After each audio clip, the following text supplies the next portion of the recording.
Hello, it is 9 p.m. in Cairo. Our time for top stories in الكرامة news channel, and we start our top stories with current affairs in Libya. A source in Derna city said that several mortar shells landed today on Fanar city in center of the city, targeting residential buildings. The source said that the shelling hit Al-Makawi building and a house belonging to the family of Nouri Bou Huata, resulting burning one of the apartments. The same source said that these missiles may not be random ones launched by Al-Fatayh and التاسعة. They are away from the downtown, but terrorist operations carried out from within the city center. Fanar Street is regarded as the most important and famous commercial street in Derna.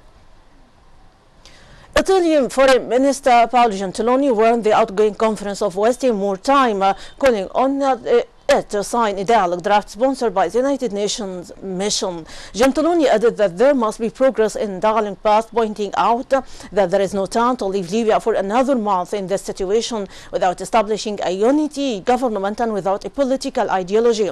This statement came to deny what he was claimed by Saleh Al-Makhzoum, the vice president of outgoing conference, that Italy calls for including the so-called the outgoing conference in the political settlement that reach in Sikhirat.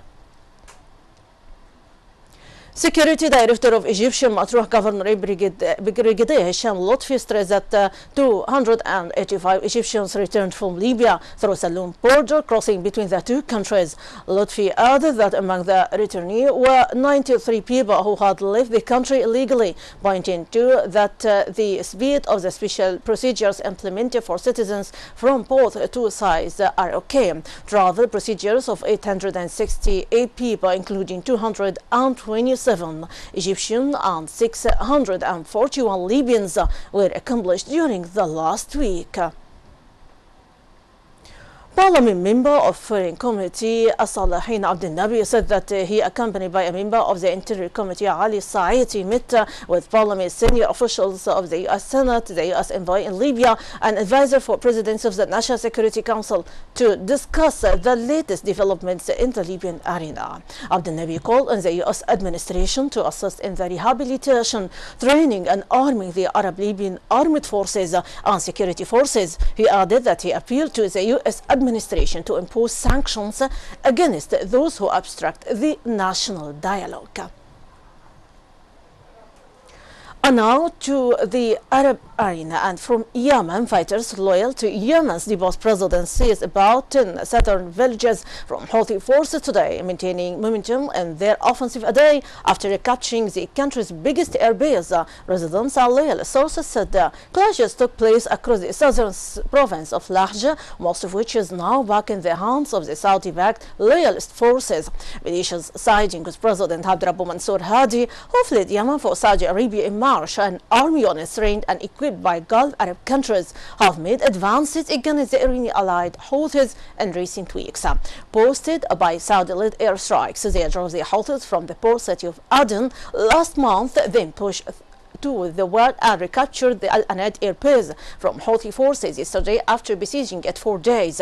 Yemen's Arab neighbors intervened in the country in March to halt the advance of the Houthis Muslims from the north, whose fighters seized in the capital Sana'a in September and took over most of the country.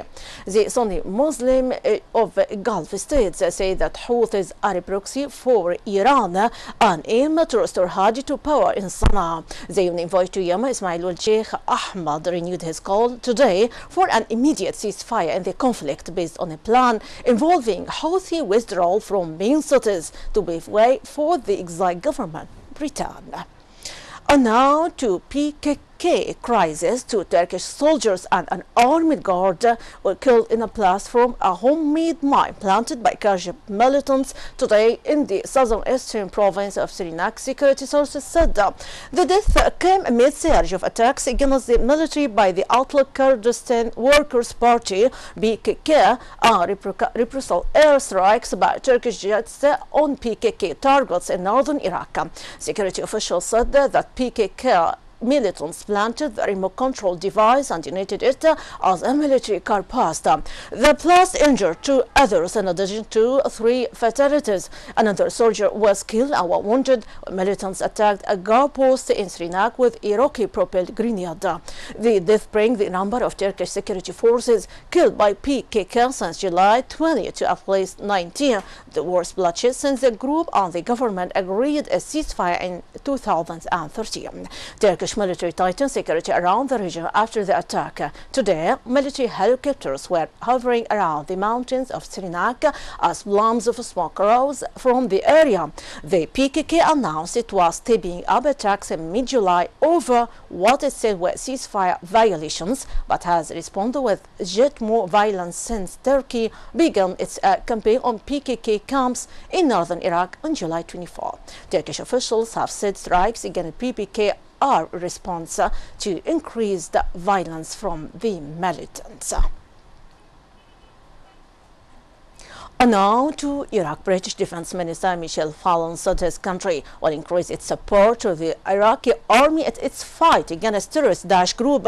Fallon led the comments during a visit to Baghdad today. Fallon said that Britain will extend its campaign in Iraq against terrorist Daesh militants by a year.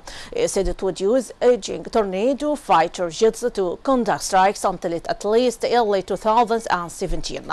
Britain had previously said that Tornadoes would stay operational until March 2016, a year later than originally intended, and would then be finally taken out of service.